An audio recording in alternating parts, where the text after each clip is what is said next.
Hello and good afternoon. So happy to have all of you join, not just the EIJ Summit, but this panel today specifically. And so I want to just kick us off and get us started and make the most of our time, because I believe we're going to have a really dynamic and engaging conversation. And I am super excited to get us underway. So 2020 and 2021 have brought forward a lot of challenges in the fight to eradicate military sexual trauma from military service. Legislation is being considered. Commissions have provided hundreds of pages of recommendations to impact the outcomes of our service members in relation to MST. MST is the Veteran Affairs term for military sexual trauma. So you'll hear us refer to that acronym often today. And so the question is, what does all of the information, the research really mean and what does the road ahead look like? So this session is going to feature longtime advocates, activists, and policy professionals who've been a part of systemic reform efforts in supporting MST survivors.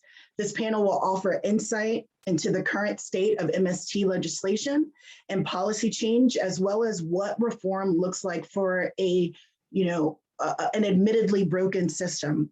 So MST disproportionately impacts women, LGBTQIA+ service members, especially women of color, LGBTQ individuals, and our junior enlisted population. And so with that, I want to begin our panel introductions. And so I'm over the moon to introduce Kayla Williams. Before she was the dynamic person that I'm going to read in this biography, I met her at the Defense Language Institute back many, many moons ago, where she was not only a role model to me, but a junior enlisted training soldier for everyone.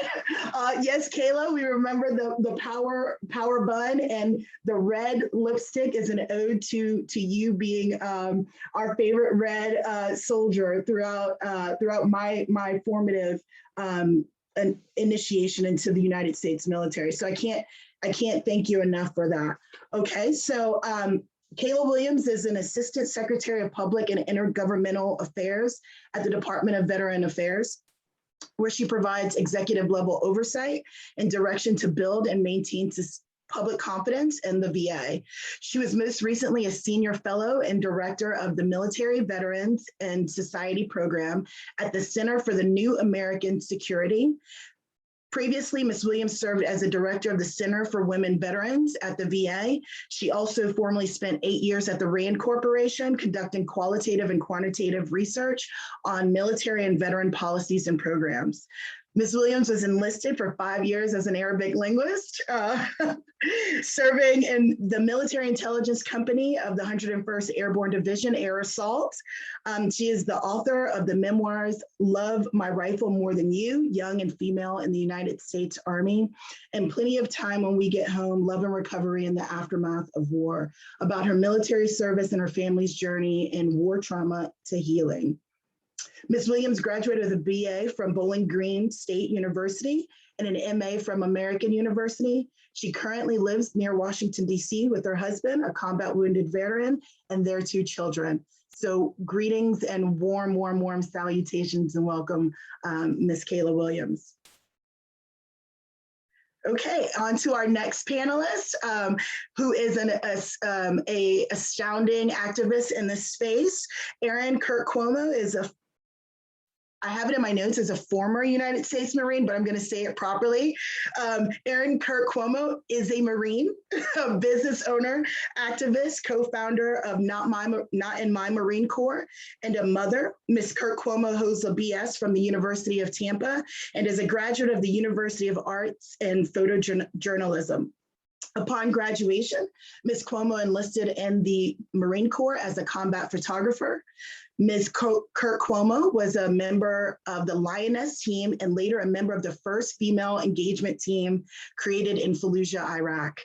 Ms. Kirk Cuomo is the co-founder of Not in My Marine Corps, a nonprofit organization dedicated to fighting sexual assault, sexual harassment, and misogyny in the armed forces. Not in My Marine Corps was created in order to provide a platform of resources for survivors of military sexual trauma, sexual assault, sexual harassment, and non-consensual photo sharing. Very, very relevant in our current social media environment. Ms. Cuomo is the mother of a rambunctious 7-year-old daughter named Windsor and is studying to be a doctor of acupuncture and Eastern medicine. So thank you, Erin, for joining us today. Thanks for having me. Okay, and rounding out this dynamic powerhouse of a panel is Ms. Bridget McCoy, is the 2020 Congressional Medal of Honor Foundation Citizens Honor Medal awardee. That is a lot of words and every single one of them is important. So I'm going to run it back, right? Is the 2020 Congressional Medal of Honor Foundation Citizens Honor Medal awardee, an Army Gulf War era veteran and learning sciences instructional technologies PhD student at Georgia State University. Ms. McCoy in 2009 founded Women Veterans Social Justice Network Incorporated, a 501c3, which is now a nationally recognized, multi-award winning, all volunteer, a multi-platform network supporting and honoring past and present military servicewomen and equipping them for successful advanced executive leadership in philanthropy, entrepreneurship, civic community engagement, and personal economic expansion. She currently serves as the board chair for Protect Our Defenders, federally employed women national partner, Warrior Song Board advisor, and city government appointments. Ms. McCoy is the proud mom of 2 daughters who are citizen philanthropists and entrepreneurially engaged. Thank you, Ms. McCoy, for joining us today and bringing your expertise to our summit. Thank you so much for having me today. Okay, and so I am your moderator for today, Vivian Richards. I'm a retired Army E9, so that means the lobotomy is thorough and complete. I may start screaming about pine cones and sweeping at some point. Please ignore that. And we are going to get underway, and it is truly an honor to be here moderating this conversation. I really, really want to be able to bring your expertise into the forefront. And so I kind of moderate just by initiating some conversation and dialogue and really expect this panel to take it and run with it. So our first question, and I'm gonna go in kind of order as on my screen. This will be Ms. McCoy, Ms. Cuomo, and then Ms. Williams. Each of you have been involved in the fight to end military sexual trauma, to reform or rebuild the system that is pervasive of this type of violence for years, even decades. Can you share a bit with the audience about your work, especially over the last 2 years, as we've kind of felt this crunch of COVID-19, the pandemic, move towards, remote operations and a lot of disparate outreach to our vulnerable populations? So I started my organization, Women Veterans Social Justice Network. It was an online Facebook private group. And so we've been online engaging women on multiple levels. Primarily, it was sexual assault survivors and how to access the VA. And so the whole process that we put in place was always about, centering the women veterans experience and helping them to, speak for themselves, speak to the people that need that, as related to their challenges or whatever the particular experience. And so that this mattered, their experience mattered, that that it was important for them to get involved, and creating ways for the community engaged. Look, those were the overarching, thought, the process. The healing process included claims advocacy through other organizations and connecting with peers, because I felt that it was very important to connect peer support into that kind of framework, so that women, specifically women who were experiencing the after effects of sexual trauma, knew that they were not alone. And so because we are a peer supported organization, we create those opportunities for survivors to attend retreats and healing through therapeutic means. So that's why we work with organizations like Warrior Songs, which we'll be presenting with the in a few days for the arts. And then the other part with working with the legislators and researchers to get the perspective so that we have the data to back up, what we're saying. So it's bringing those ethnographies, those first person lived experience points of view to the narrative, so that everything is, culturally informed by women veterans who have experienced sexual trauma and either are going through the process right away, right at that moment, have come out on the other end and have experienced some level of success.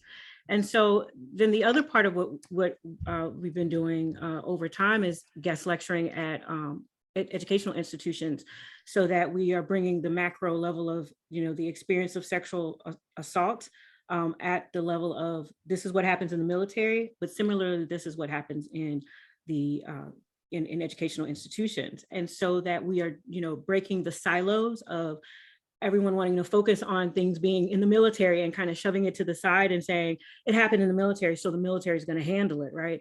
And we know that is, been a challenge to happen. So I felt, that by bringing all of those people together and removing removing the silos and demystifying what sexual trauma in the military was, that was going to, directly impact, how well we could get legislators to sign on, get the communities to engage, bring our narrative to, movements like Time's Up, Me Too, so that we no longer are just this little area over here that people don't understand what's going on and they think somebody's going to handle it and they're just shocked, it's just a shock narrative.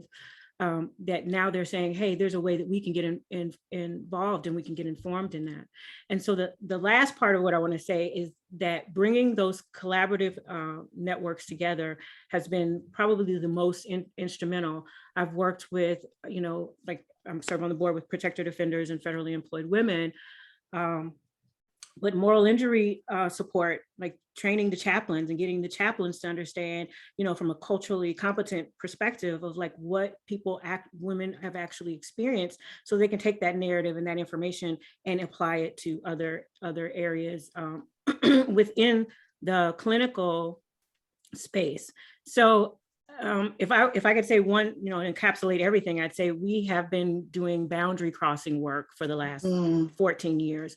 And so if you've seen the change in the narrative of how people talk about people who have experienced victimization being survivors, we were part of that languaging. If you see people in entertainment presenting narratives of military sexual trauma, we were behind the scenes, asking them why they weren't asking survivors to help them write those scripts. We've been in every single sphere of influence, and we've helped women to gain access to be in those spheres so that they can also be the subject matter experts, right? Because if they're not at the C and the B suite, if they're not sitting at the director level or the executive level, then who's informing, who's creating the policy, who's funding these things, who's making the changes? So those are the things that we've been involved in overarching, and that's why the Congressional Medal of Honor Society felt that we should be honored for the community service that we've done. So. Thank you for that. Thank you for the work. Thank you for that level of commitment to boundary crossing and to sharing and shaping the narrative. And I'll rotate right on over to Erin, and would love to hear about your work in this space, particularly over the last 2 years, and floor is yours. Thanks so much. Yes, despite a pandemic and a lockdown, we have been quite busy the last 2 years. I think that goes without being said, especially in the wake of the Vanessa Guillen murder and the toxic leadership and the Fort Hood incidents and what came out of the Fort Hood reports has been instrumental in moving the narrative forward on MST, not only in military circles, but also how that transitions into our civilian counterparts as well, because it is very much a partnership around these bases. And we saw that with Fort Hood, that it does not only impact our active duty members, but also impacts our civilian counterparts in and around our bases. Not in My Marine Corps has always been dedicated to boots on the ground, if you want to call it, tip of the spear work with survivors, both active duty veterans as well as civilians now. We have incorporated helping civilians navigate the military machine that we see when trying to report, move through the space of reporting assaults, harassment. So it's still very much an area that active duty, especially junior members, have struggled navigating post assault or harassment issues. So first and foremost, we're dedicated to the survivors on the ground and helping them work through this machine that is the military and getting them the support as well as justice that they need. So daily, we have the requests coming through our website, asking for support, asking for recommendations on how to handle their cases, asking for support to highlight issues that are still happening around toxic leadership and toxic leadership styles. So that's our day-to-day dedication, but also, again, still tackling the non-consensual imagery issues that we saw with Marines United back in 2016. That still hasn't gone away, despite you know, the outcry that happened around that. It's still a daily fight. So we partner, crossing those boundaries, just like Bridget said, to partner with people that are much more tech savvy than I am, to help identify websites, servers that are housing these types of imagery and continuing that harm that we see in the space, along with obviously the last 2 years working very closely with the grassroots effort that we started right around July 4th to hold the Fort Hood leadership accountable, as well as military in general, for creating these kind of toxic environments that let these instances kind of fester and continue to happen.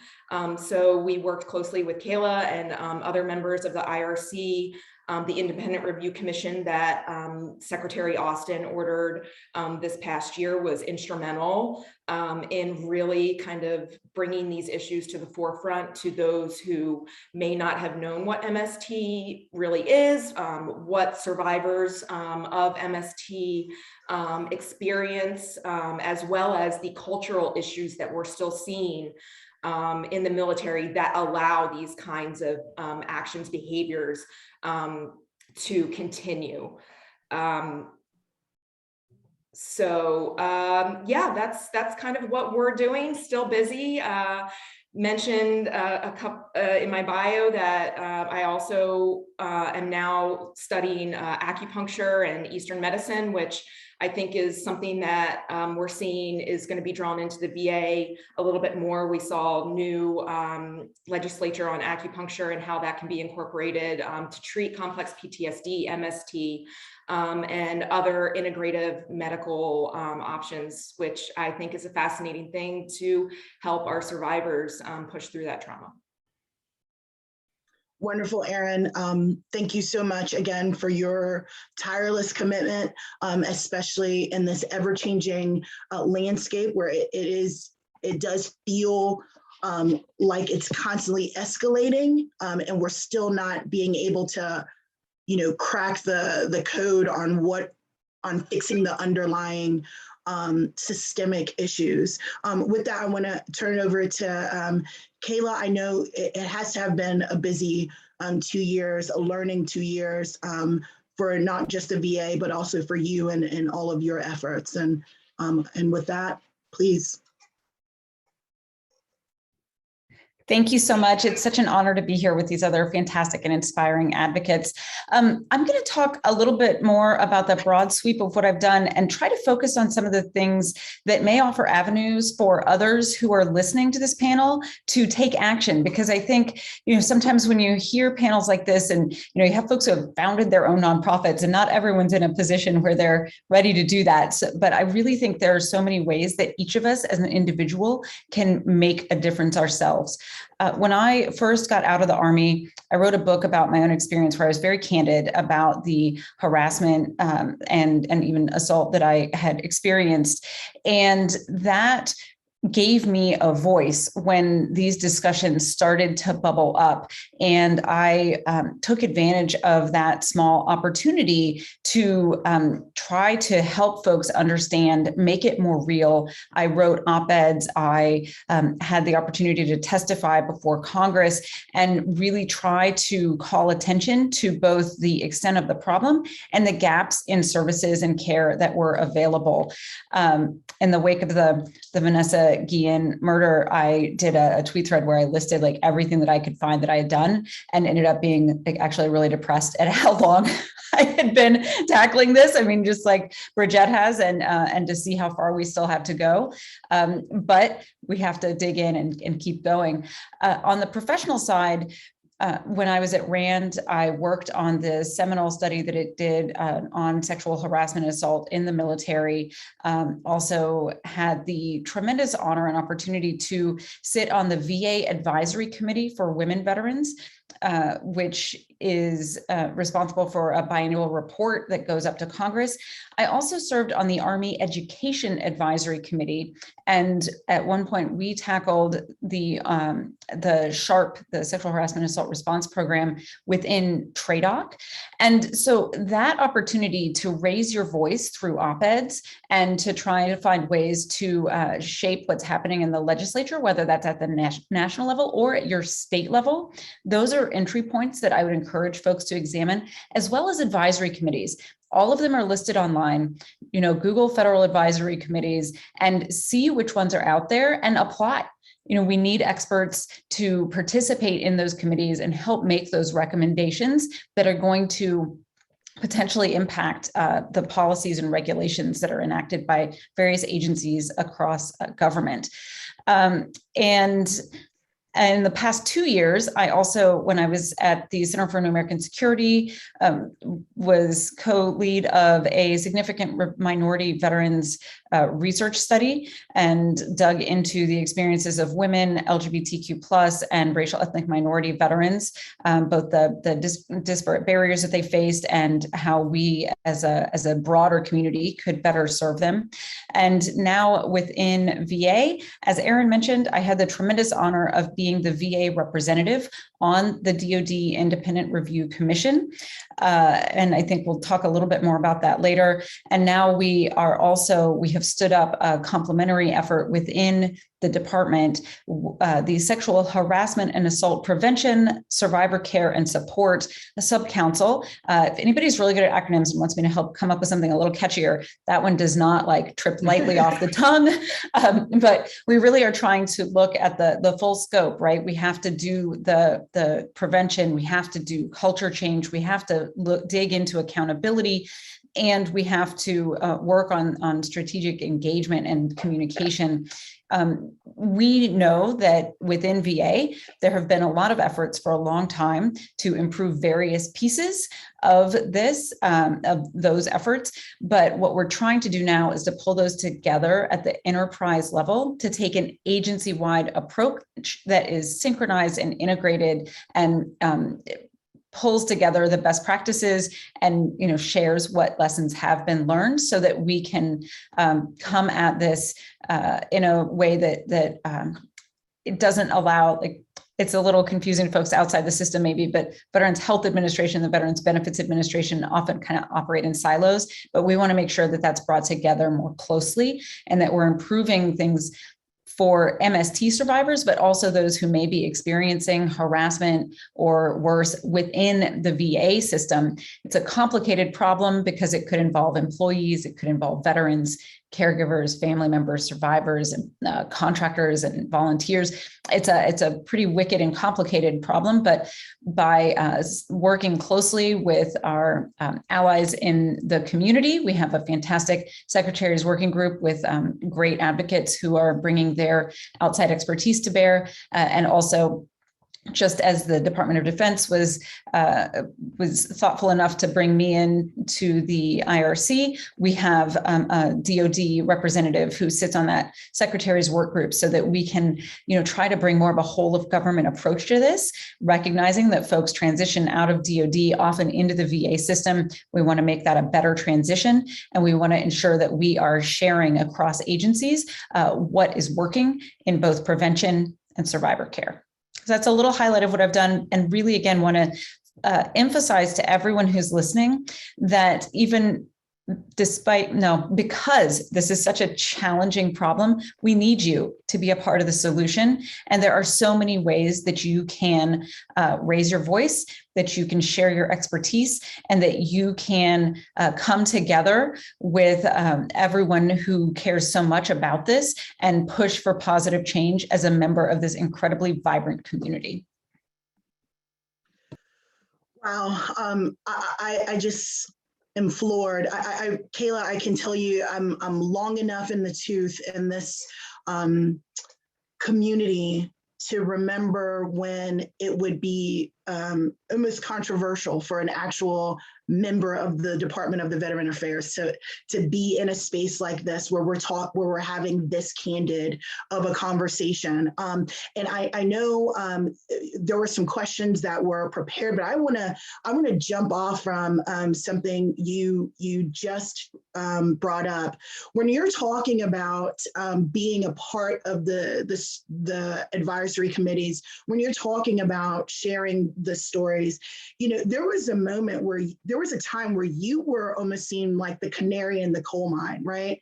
And folks coming out of OIF 1 and the bigness of that event, almost from both sides, feared that either you being very candid and honest about your experience would lessen the progression of women in the combat space, which of course has proven to be the exact opposite, right?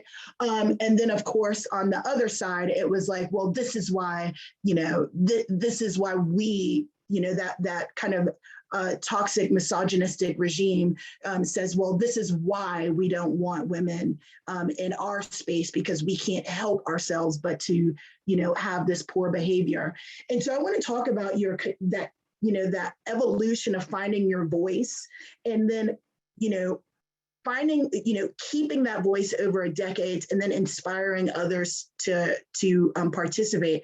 How do they do that while breaking the continuum of harm, while owning their story without it becoming more injurious to them, to our survivors? Yeah, that's a really interesting question. I would say, the way to tell your story while preventing harm is to go to therapy. Like I've done a lot of therapy over the years because it's just can be too much to bear alone. And I think that having professional help and giving you the tools to keep going when things are hard can be really important. And doing it as part of a community is the other incredibly important thing. Like it would be impossible to, I think, to do this work alone without a network of folks who, are in the same fight and can tell you if you're being ridiculous and can tell you that you can keep going when you feel like you can't. But really for me, the most exciting and wonderful part of this entire journey that I've been on has been seeing more and more women telling their stories. I never wanted to be like the voice of women veterans. And getting to a stage in my career where I can help elevate the voices of other women has been so fantastic. And I love seeing more and more women writing and more women out there advocating, and folks like these co-panelists today who are starting their own nonprofits, not waiting in line, waiting their turn to lead an existing nonprofit, but saying, you know what, I'm just going to go out there and start my own. This rising generation of leaders gives me so much confidence and hope for the future. And it has just, it's the thrill of a lifetime to watch this community grow and support one another and lean in towards finding solutions that are going to make things better for everyone in the future, including all of our kids. Several of us on this call have children, and knowing that there's a chance they're going to have a better future is a really important part of this too. Thank you so much, Kayla. That was absolutely moving. Erin, I want to now pivot to you. We talked about your Not in My Marine Corps organization, which was started in 2014, right?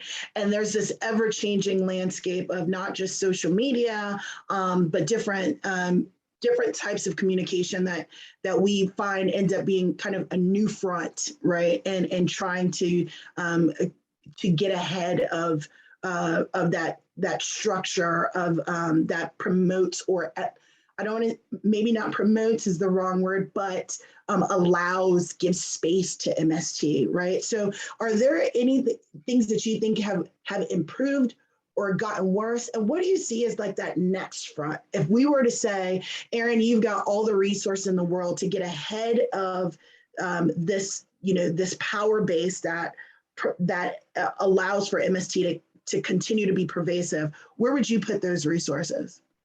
Sure. So I think I'll start with the positive side of things. What has changed just even in the last several years. We can't discount the impact that Vanessa Guillen and Myra, her sister, and her mother and her family had on this space, and really elevating the conversation on what it means to have the toxic culture that allows MST to kind of run rampant, if you want to use a term. So we really have to give kudos to all of those advocates and the grassroots effort to elevate the Guillen case and their voices to instigate change. I also think that it's great now because of the dialogue that Vanessa and her family created. We're seeing bipartisan support for things that we had never seen before, that it had always been very partisan. MJIA now has multiple members who support it from both sides of the aisle. And that you can't, many of us have been fighting for that. And Military Justice Improvement Act, taking the prosecutorial decisions away from the chain of command when it comes to sexual assault, sexual harassment, domestic violence. That is critical for the way forward. It was one of the Independent Review Commission's primary recommendations, along with many other things. So, that's one of the things that there's finally massive support for it. So hopefully we will see that implemented in the years ahead. What has stayed the same that still creates this kind of toxicity that we see, the culture is still there, that toxic masculine culture that allows for this kind of mentality. We still see it on a daily basis in the military. The failures to prosecute offenders, failures to separate offenders. We still have many people serving to this day that are sexual offenders. So we're still fighting that on a daily basis to ensure not only are they prosecuted and held accountable and that justice is served, but also that they are released from their service and not continue to be retained in the military. Again, I think moving forward, we cannot make any kind of headway on this without addressing the culture issues that allow it, the implementation as soon as possible of all of the IRC recommendations that came out is critical, and then also the repeal of Ferris. I got to snap it all the way down for that powerful rundown of what these next hard tactical steps are. And so thank you, Erin, for that. I want to pivot over to Bridget. I know you have been working again in this community since 2009, and we kind of have a prepared, question about, communities that are disproportionately affected by MST and different types of, I really want to kind of coin the phrase power trauma as well, because we as women, or as survivors, regardless of gender identification, right? A lot of it comes down to this power trauma, even if it's not penetrative sex according to the definition of sexual assault in these spaces. And so I just want to ask you, you brought up moral injury, and I want you to unpack that as your, what is your philosophy on seeing how we are ignoring, or are we, right? This whole big, classification of moral injury. How do you define it? How do you think it's going to play out? What do you think is important that we take away from that? Well, I think the things that we take away from this is, and I and I appreciate what Erin and Kayla have said, like the policy changes have to happen. We definitely need to get to the intersectional identities of survivors, and basically what you're saying, how that adds complexity to the trauma experience. And yes, moral injury is the term that I've been using since 2012, because I feel that it more broadly encompasses not just the act, but the feelings, the emotions, the spiritual connection, all of those different pieces. There are plenty of books out there that can walk you through that whole, or blogs and things like that will walk you through the whole process of moral injury. And I believe on the VA website, for those of you who are watching, you can go and Google the VA and moral injury, and there's a litany of information that will explain that.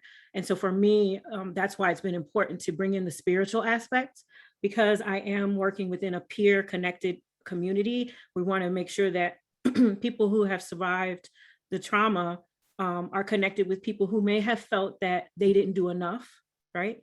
Because there's no space, there's not, with a PTSD diagnosis, right? There's no space for that. And I believe that moral injury adds space to that. And then you asked another question earlier of Kayla about what we can do to include veteran. What we've been doing with Women Veteran Social Justice Network has been bringing the narrative piece into music, the narrative piece into art, the narrative piece into writing. We worked with the War Horse early on when they were getting started, making sure that they had that cultural competence to bring women in, to begin to collect the narratives of military women, so that the narrative of veteran service would be much more inclusive, and also with the perspective of bringing in the military sexual trauma community. It's been very interesting to, most of the people who listen are white, male, combat veteran. Oddly enough, those are the men that listen when I come to them and say, we're having an experience in the military, and as leaders, no one is listening. And so when I go across the spectrum, and I hate to like bring the color part in, but when you were asking this question about like, what are trends that I've seen? Like, I started off in 2008, 2009, talking to Boone Cutler and military bloggers. Those were the people who actually listened, engaged, and brought me onto their platforms and said, listen to this, we got a leadership problem here. Let's have this conversation. And then, leveraging that technology space, using, documentaries like Invisible Wars and Service When Women Come Marching Home, like all of those things help to bring the moral injury piece of the conversation, because now we're hearing directly from people who have had the experience, and you cannot deny that. You can look at a statistic and say, oh, the numbers are low, we don't think that's important. But when you sit in a space with someone who's telling you how this has impacted them, like the RAND Corporation just did put out their report in November, and they did the newsletter, they included my narrative alongside of the data points to say, she testified in 2013 and said, don't just pluck a few leaves, get to the root. And now we're having a conversation in 2021 about getting to the root of it, right?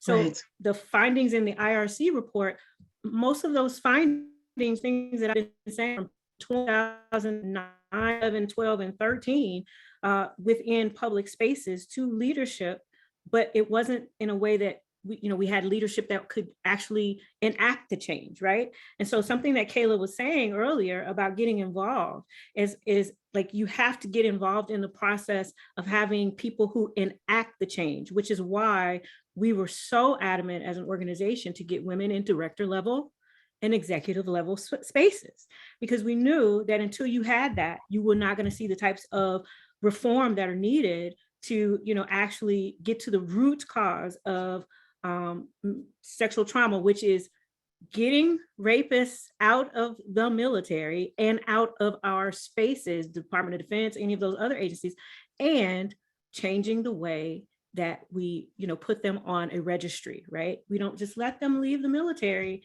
and there's no record of their sexual predatory behavior, because their behavior isn't just against military members. And this is another key to why the Me Too movement and the Time's Up movement is so important for our community. Is it's not just happening in a silo. These folks who are predators are leaving the military and going into civilian spaces, and they're perpetrating the similar crimes in those spaces. I've, the Cosby situation, I was first on that situation in 2012 or 13 when I started talking about that. I was like, y'all got to look at the connections. You got to start looking at the connections and stop looking at everything as separate.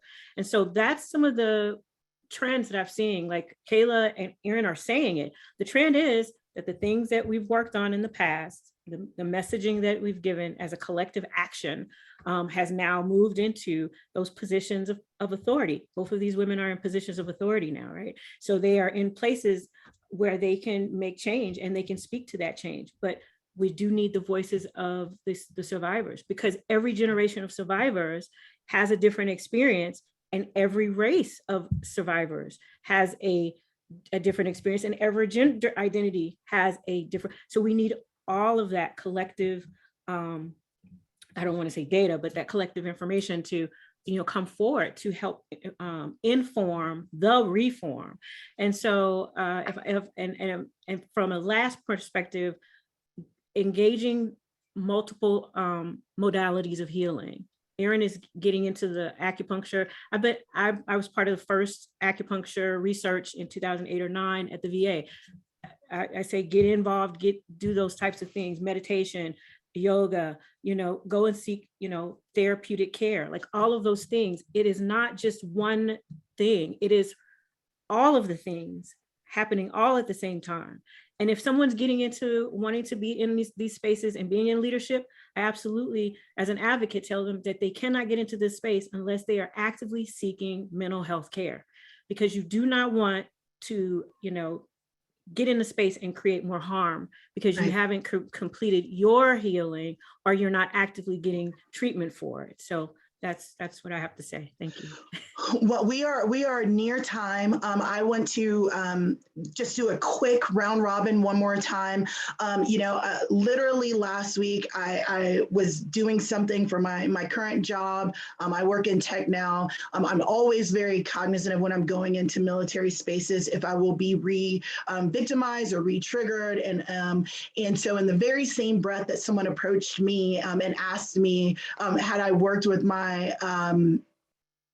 assailants, right? They were also asking me, asked me how I felt the changes were actually playing out within the formations, right? And I had shared that I had a trained soldier that I refused to send to a brigade combat team when I was at 101st, because I did not see that person, that human, as experimental, right?